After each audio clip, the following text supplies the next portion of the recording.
the fact that you can be on 65 points with a game to play and still have a fair chance of getting into the playoffs shows how low the bar is. It's the lowest bar I can remember. The standards are, I don't want to say through the floor. No disrespect to Oxford, but it should have been relegated based purely on resource and form. But my manager of the season in the Championship.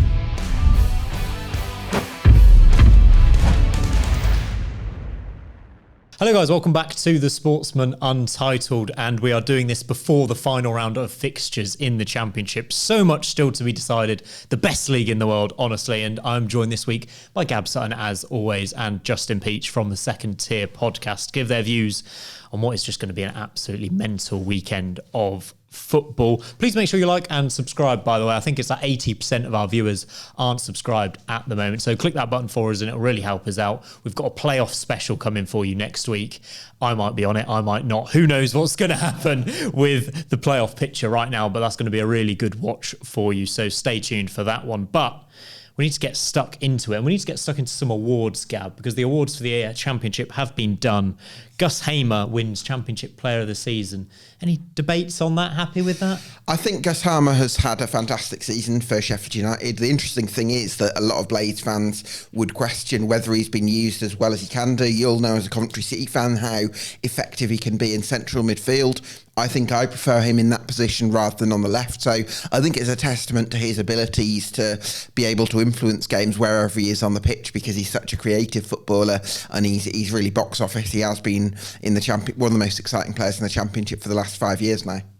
Yeah, Justin, what do you think of him winning it? I don't have any arguments against it. We've not had any standout individuals this season, I don't think. You know, when you compare Gus Hamer now at Sheffield United to one at Coventry, that team was built around him and Victor Gyökeres. So individual-wise, you could see the quality coming out. Whereas, Sheffield United, it's been more of a team unit, but he has been an outstanding player. I think James Trafford's maybe a bit unlucky. The amount of clean sheets Burnley have kept has been down to the team, but actually the amount of points James Trafford has won as well, just by making the odd big save, has also been quite pivotal. But as I say, I don't think we've had any standout individuals. Boy Signs could have won it by November, but he disappeared off the face of the earth and then sort of came back a bit too late. But yeah, no arguments there. I think Hamer's the best player in the Championship, but has he had the best season is probably maybe another conversation where maybe someone like Trafford comes into it a bit. Talking of the team of the season, Justin, you mentioned a couple of the names there that I want to talk about. Sargent and Signs from Norwich were 14th in there, both had really good parts of the season and been missing for other parts of it.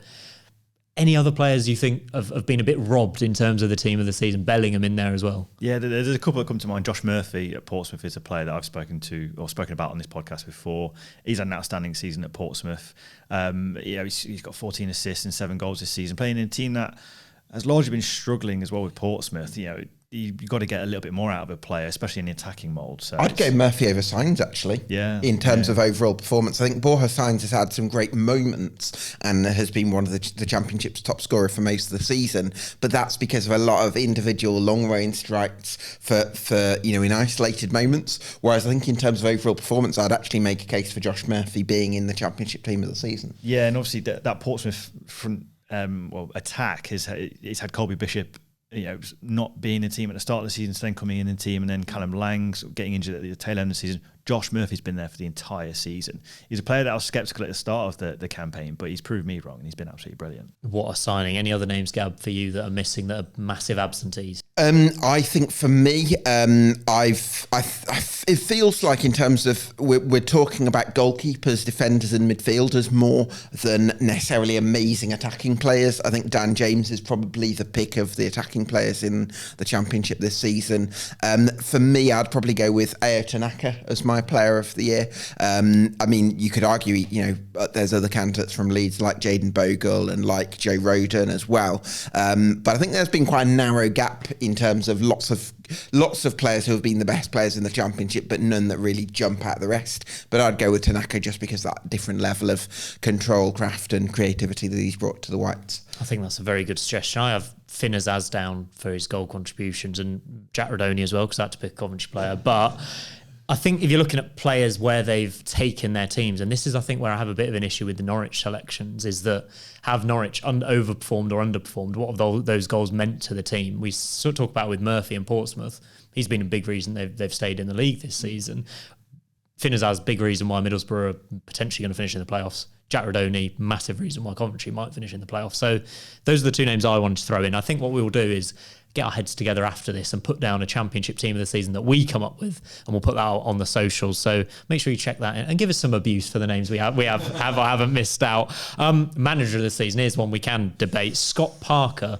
Gab, I'm going to let you start. Obviously, promotion secured, best defence in the table, best defence in the league. He deserves massive credit. Has he been the best manager of the season?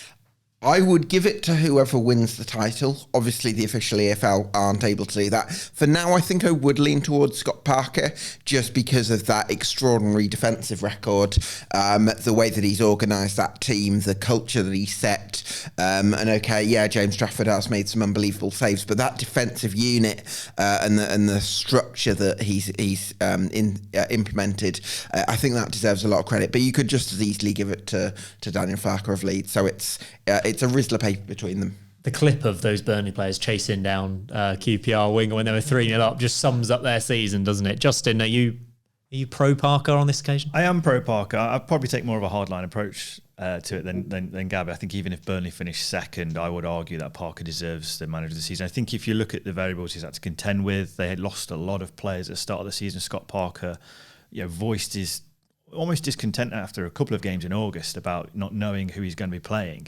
I think at one point there was sort of 5 or 6 defenders on the bench in one of the games. It was quite a ridiculous set of circumstances for a team coming down from the Premier League.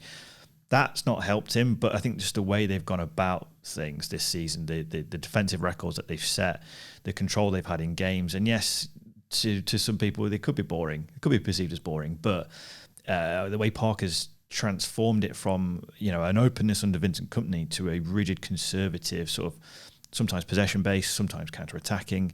There's a nice fluidity and change there that I don't think Daniel Farke has been able to achieve with Leeds. So yeah, I think Scott Parker definitely deserves it. Just to add to that, what Justin's saying there, the defensive solidity's continued in the second half of the season, but I think they've got better as an attacking entity because you're looking at the form of Jayden Anthony, you're looking at the form of Marcus Edwards, who came in January on loan from Sporting Lisbon. I think retaining him permanently in the summer is going to be massive for them. I think lots of players have kind of come into football. Josh Bryan Hill, 16 goals from midfield.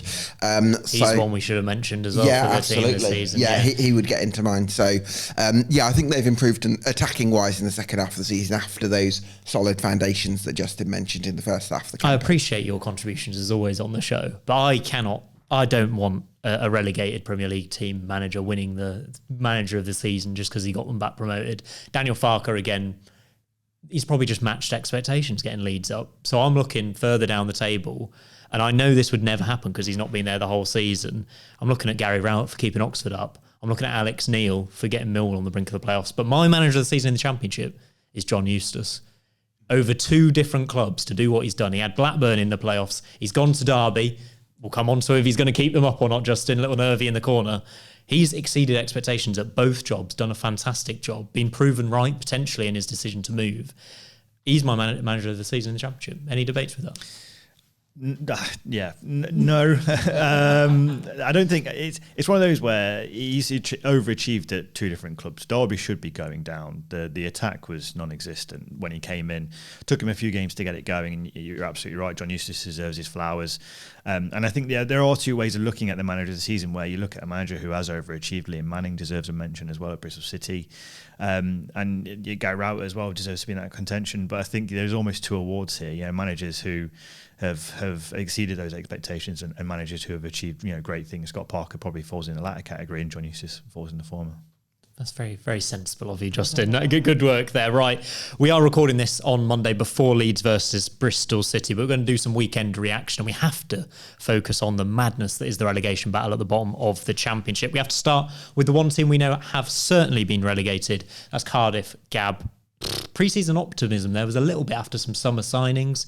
It's gone completely wrong though, hasn't it? Yeah, I think you're looking at a club that's been trending downwards over the last few years. 5 of their last 6 seasons, they've finished lower than the year before. 3 of the last 4, they've been in relegation battles. I think what you're looking at is a club that's got a bottleneck of power. I think Glenn Williams did a great report on this with Cardiff Online, where basically a lot of the power goes to Vincent Tan, the owner, and the chairman, Mehmet Dalman.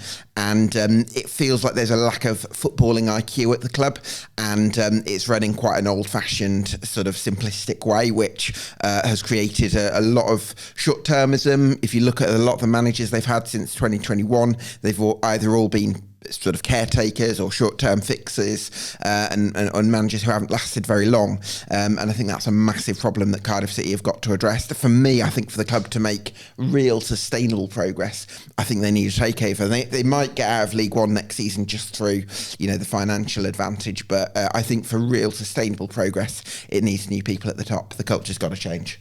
Yeah. Completely agree with you. I think they're a club, like as Gav rightly said, they've been circling the plug hole for a while. Last season was the anomaly where Errol Bullard clearly did a good job of guiding the team into mid-table.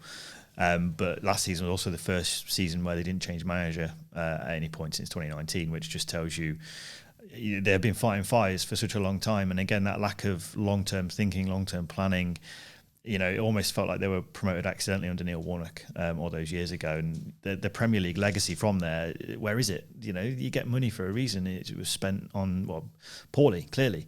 They've got a very good academy at Cardiff as well. We've seen so many youngsters bled into the first team. But again, is there a sustained approach? Is there a sustained investment in that? It's really hard to tell with Cardiff. They're a team that have so many question marks. And when that's the case, the trend only goes downwards. So even going into League One next season, I don't see them bouncing back unless there is significant reform, if you like, at Cardiff. You see kind of the half-empty stadium, that massive stand with the red seats half in it, and it kind of signifies a club that have been going. It doesn't feel like it has any momentum, does it? Yeah. And we've talked about those other relegation sides playing their trump card in terms of changing manager.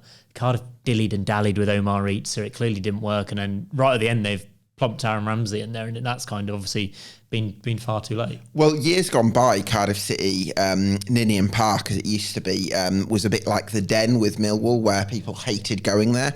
And now it's, I think opposing teams sort of enjoy going to Cardiff a little, and I think that's the thing that's got to change. I think the club has got to do a lot more to really engage, because in terms of the catchment area, it's absolutely massive. So there's a lot of potential there and a really passionate fan base, but it isn't being honoured by those at the top, and that's what's got to change. Contrasting fortunes with Wrexham, of course, who will be playing in the Championship next season, but we'll come on to that another time. Plymouth, unfortunately, it looks like it's going to be too little too late, Justin. They did obviously won away at Preston, again, massively to drag Preston back into it, but the goal difference kind of looks like it's put them down already. It defied the odds. We're not ruling out a 20-goal swing already. It's been a valiant effort. I think, I'm not going to try and pat Plymouth on the head by any means, but I think for them to get to the final game of the season and still have a very, very outside chance of staying in the Championship, I think is an incredible feat. Miran Muslic and what he's done since he came in has been a remarkable turn of things. And I think with Plymouth, it'll just be a season where they look back and just think, okay, well, we just made a couple of bad decisions that's really cost us.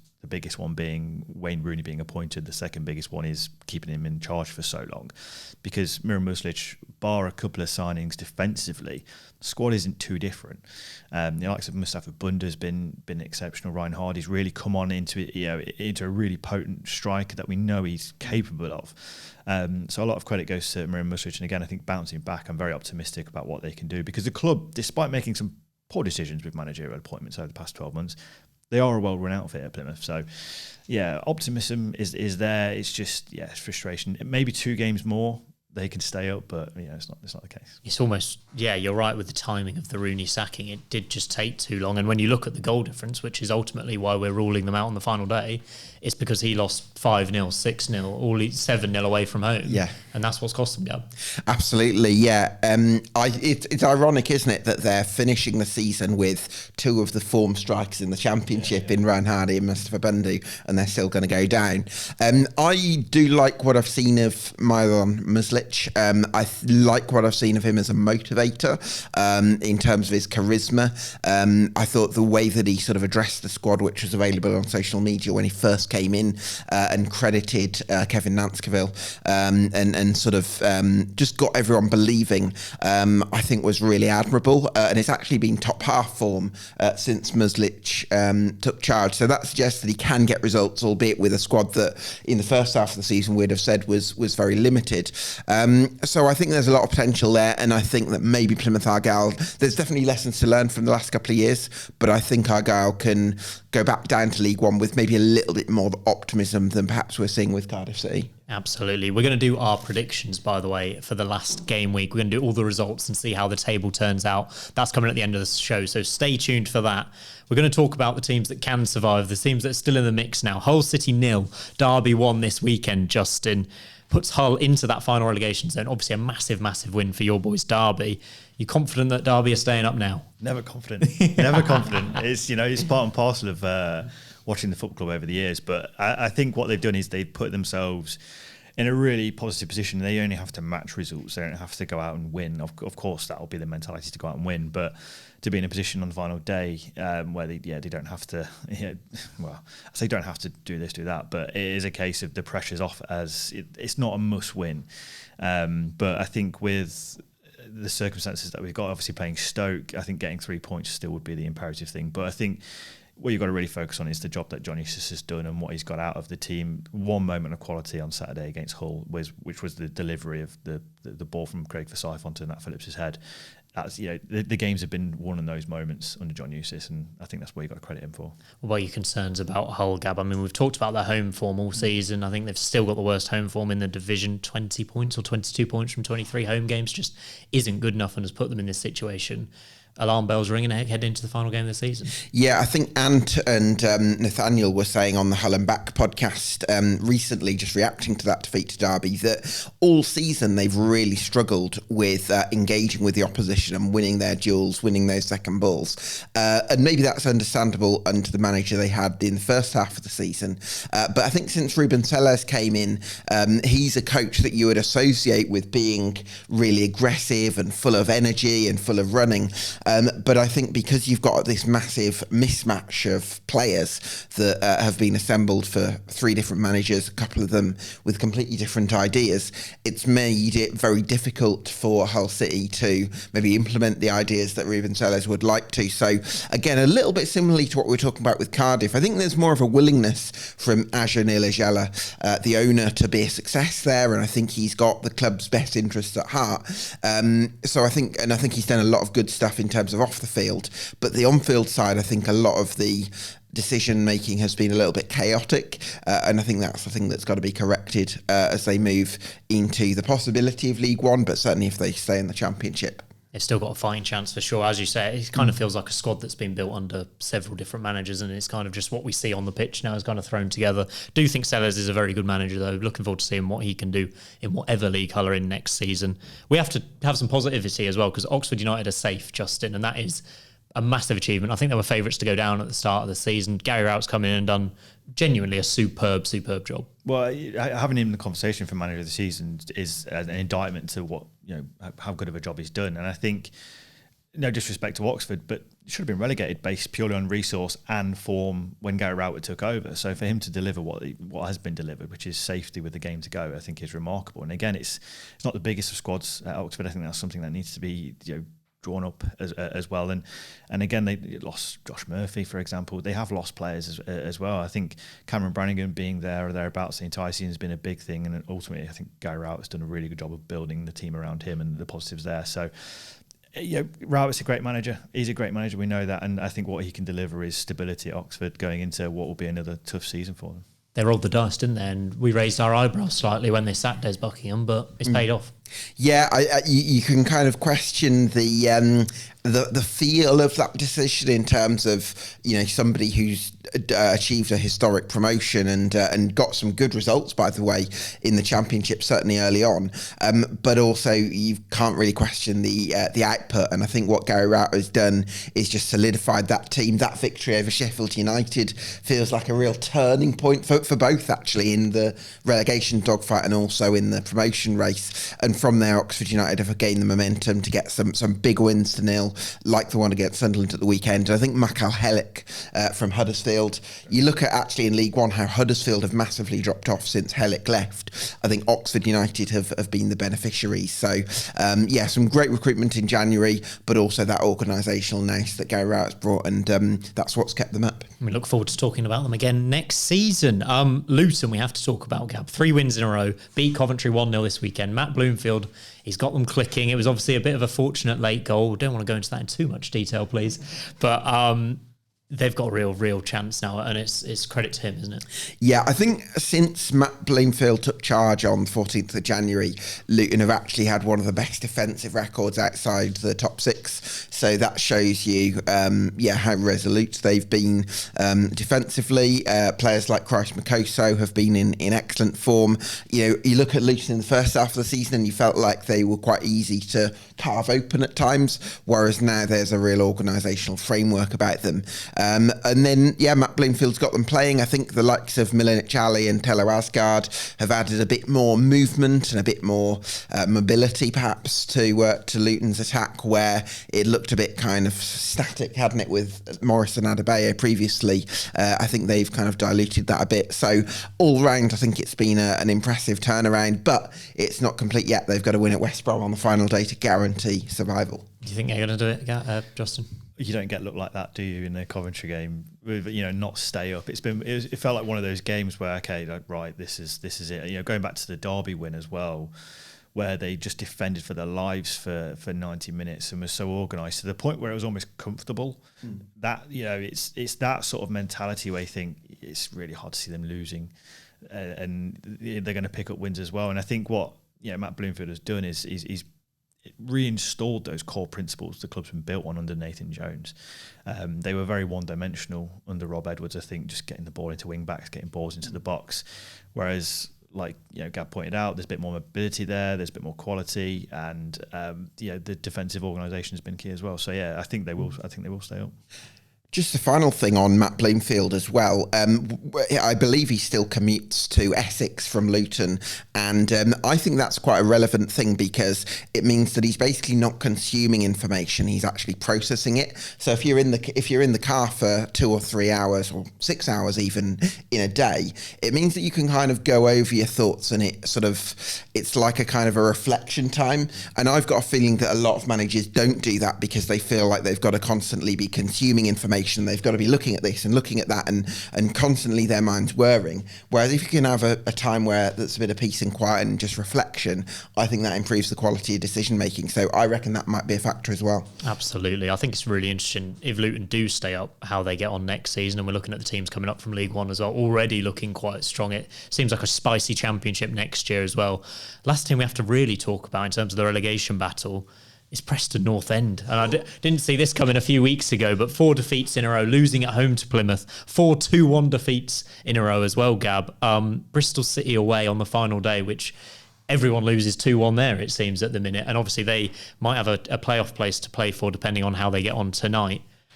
Are they heading down? Is it a possibility?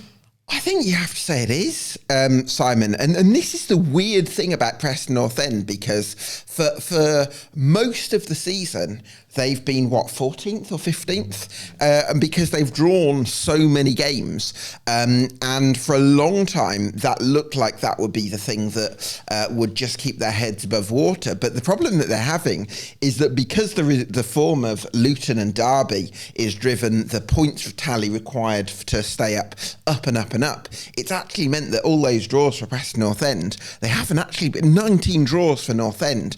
So they've only actually lost 16 games going into the final day, which is like about a third of their results. But it's because they've drawn so many that actually those draws haven't been enough. And so, yeah, I'm fascinated to see what happens. And then, of course, in the last 4 games, they have started losing those games. But I wonder if it's partly a psychological thing where, to use the examples of Derby and Luton, they've gone into the last quarter of the season thinking, right, we've got to win these games. Whereas Preston North End have sort of had that psychology of thinking a draw might be enough. And it's almost been quite dangerous because it's given them a false sense of security, perhaps, and that's why they've kind of just drifted in. We saw a drop-off in form after Coventry lost the FA Cup semi-final last year. I wonder if there's something in play where they got to the FA Cup quarter-final this year, put it all in against Aston Villa, got beaten obviously quite easily, but since then they've been pretty much no-shows in the league, Justin.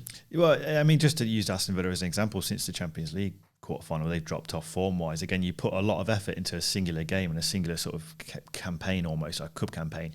It can take a lot out of you. We've seen it with, like you said, Coventry last season. So it does play a huge role. And I think mentality, Paul Heckingbottom pretty much threw the players under the bus last week with a couple of comments about wanting to rip the team apart.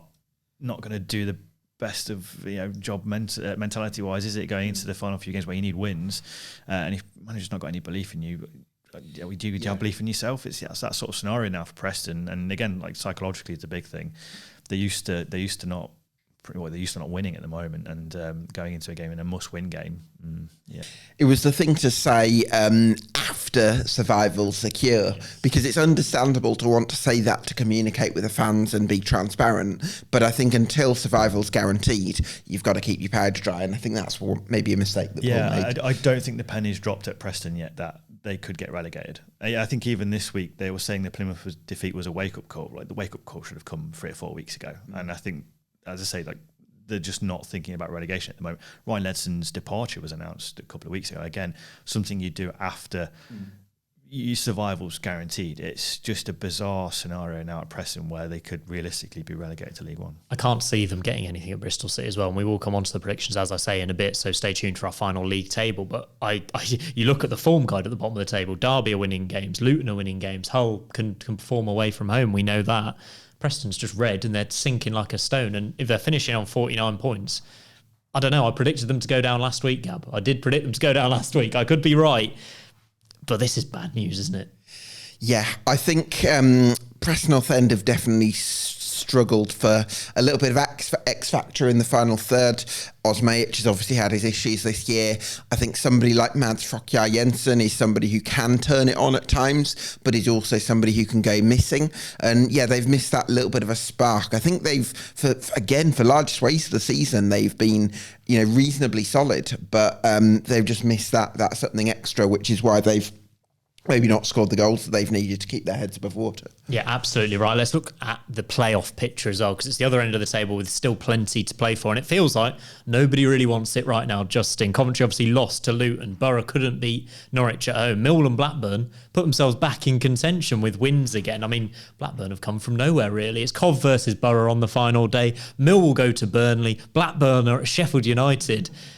Who's your money on? I don't know. I don't know where we call this. The relegation fight is hard to predict, but the race for 5th and 6th is almost. Can you call it a race if none of them are running? Well, yeah, exactly. It's you're red on a traffic light, aren't you? With these teams, like Blackburn a couple of weeks ago wanted to sack Valérien Ismaël, not Blackburn, but the fans wanted Valérien Ismaël out, and now they've got a chance of getting in top 6 again. It's an incredible set of circumstances that only Coventry, Bristol City, and Borough can really sort of put blame on for, because they're not getting a run of form going. But this is the Championship, isn't it? It's why we enjoy it so much, because we get to the 46th game of the season and nothing is decided yet. But yeah, it seems impossible to call. It shows how changeable it is, because for Blackburn, I'd mentally written them off as sort of mid-table fodder.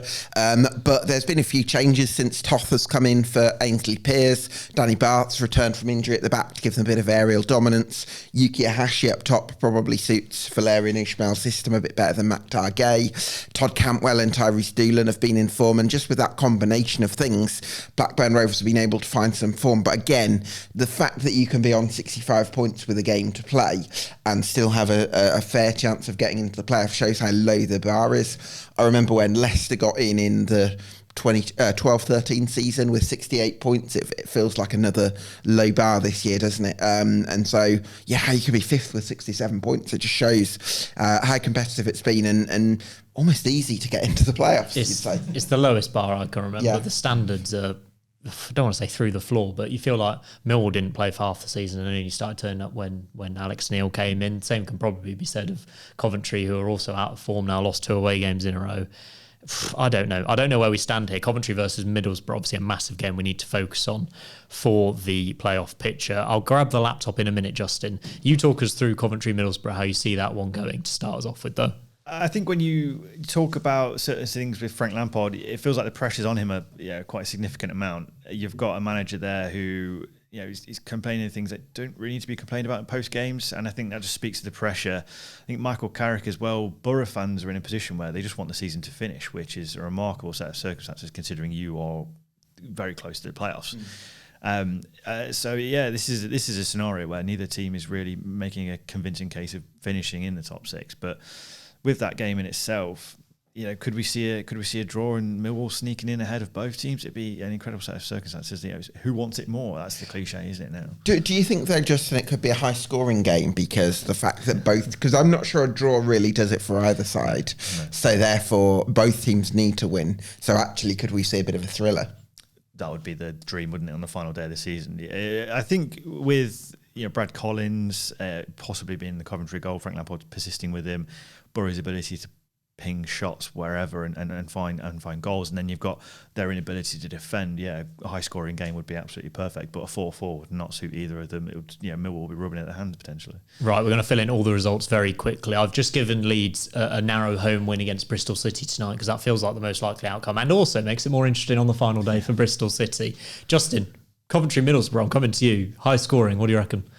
A high scoring 3-3, not suiting either team, but I'd go with Gab on that one. Yeah, that would kill me. Gab, I'm coming to you for Bristol City, Preston North End, please. Bristol City, Preston North End. Oh, 2-1 Bristol City, surely.